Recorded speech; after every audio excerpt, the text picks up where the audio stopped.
আসসালামু আলাইকুম রহমতুল্লাহ। হেরে যাবে শয়তান, জিতে যাবে কোরআন ইউটিউব চ্যানেলের পক্ষ থেকে আমি মুফতি ফুরকান আহমেদ দিলালপুরি, কাছে কিংবা দূরে, দেশে কিংবা প্রবাসে, যেখান থেকে আমার ভিডিওটা দেখতেছেন এটা গাজীপুর বাদুরগ্রাম, যেখানে অনেক নাটক বা অনেক কিছুর শুটিং করা হয়।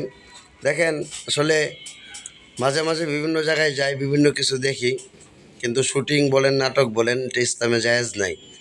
কিন্তু তারা পরিবেশটা করছে খুব সুন্দর, আমরা দেখছি, ভিতরে ঢুকতেছি, আপনাদেরকে দেখাইতেছি। অনেক সময় যদি ঘুরতে যান গাজীপুরের আশেপাশে যারা আছেন, কিভাবে যাবেন, কত খরচ হবে, ইনশাল্লাহ ভিডিও শুরু থেকে শেষ পর্যন্ত দেখলে আপনারা জানতে পারবেন।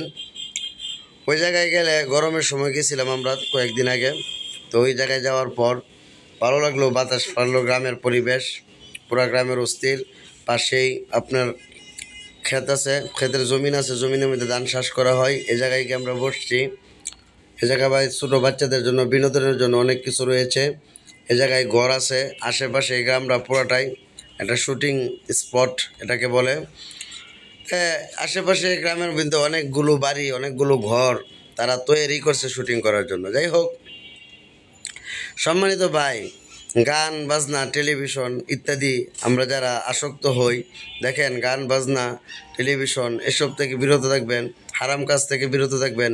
এই মূর্তিগুলো বানাইছে, আমরা বিভিন্ন পার্কে যাই, যাওয়ার পরে অনেক মূর্তিগুলো দেখতে পাই। আসলে রাসূল সাল্লাল্লাহু আলাইহি ওয়াসাল্লাম বলছে যে বেশি বেশি গুরুস্থানে যাও।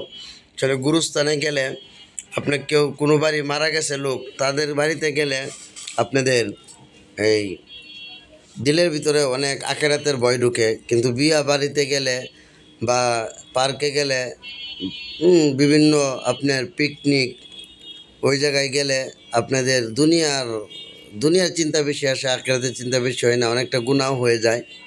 তবে আমরা যে যাই, আমরা নীরব থাকলে যাই। আগে ফোন করে জিজ্ঞাসা করছি কোনো কিছু আছে কিনা। দেখতেছেন যে দুই একজন মানুষ, তারা কিন্তু কৃষক, তারা এই জায়গায় জমিন চাষ করছে, বসে জিরাইতেছে। এই প্রাণীগুলো দেখছি আর আফসোস করছি, আসলে এইসব বানাইছে সব কিন্তু জায়েজ নাই। আপনারা জানেন এগুলো মূর্তি, এগুলো কিন্তু মূর্তি। যারা অনেকে যে কবুতর কন, এই প্রাণীগুলো কিন্তু মূর্তি। এই মূর্তি বা ভাস্কর্য যেটাই কোন, এই সম্পর্কে ভিডিও দিছে, এইসব বললে আমি ওইদিকে যাইতে চাই না। আপনারা দেখেন পরিবেশটা কত সুন্দর।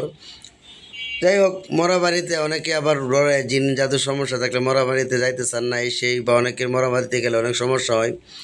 যাদের মরা বাড়িতে গেলে সমস্যা হয়, তারা ইনশাল্লাহ যোগাযোগ করবেন। আসসালামু আলাইকুম রহমতুল্লাহ। হেরে যাবে শয়তান, জিতে যাবে কোরআন ইউটিউব চ্যানেলের পক্ষ থেকে আমি মুফতি ফুরকান আহমেদ দিলালপুরি, কাছে কিংবা দূরে, দেশে কিংবা প্রবাসে, যে যেখান থেকে আমার ভিডিওটা দেখতেছেন, আশা করি সকলে ভালো আছেন। আপনাদের দোয়া ও ভালোবাসায় আমি চলে আসছি মোবাইল আপনার। মরা বাড়িতে গেলে এই যে জিনে ধরে বিষয়টা এরকম না। অনেকে যারা জিন জাদুর সমস্যা আছে, অনেক সময় সমস্যা হয়, সমস্যা বাড়ে, কিন্তু আপনারা মরা বাড়িতে যাবেন, গুরুস্থানে যাবেন, কোনো সমস্যা নাই। সমস্যা থাকলে সমাধান করবেন, তাবিজ টাবিজ কোনো কিছু রাখার দরকার নাই, সমস্যা পুরোপুরিভাবে সমাধান করবেন। সম্মানিত দর্শক, যে কথাটা কথা দিছিলাম যে আপনারা ওই জায়গায় আসলে কিভাবে আসবেন। অনেকে গাজীপুর চৌরাস্তা থেকেও আসতে পারেন, ভিতর দিয়ে আপনার এই কানায়া হয়েও আসতে পারেন, আবার এদিকে মেঘডুবি হয়েও আসতে পারেন, বড়বাজার থেকেও আসতে পারেন, বুটবাজারেতেও আসতে পারেন। আসলে এদিকে ভেঙে ভেঙে আসতে হয়, কানায়া বা ইসালি হইতে পারেন, ইসালি আইসিয়া পরে আবার রিস্কা নিতে পারেন, এভাবে আসতে পারেন। আসলে চৌরাস্তা থেকে আসতেও সহজ, বুটবাজার থেকেও আসতে সহজ, কানায়া থেকেও আসতে সহজ। আমাদের স্লোগান একটাই, হেরে যাবে শয়তান, জিতে যাবে কোরআন ইনশাআল্লাহ। আসসালামু আলাইকুম রহমতুল্লাহ।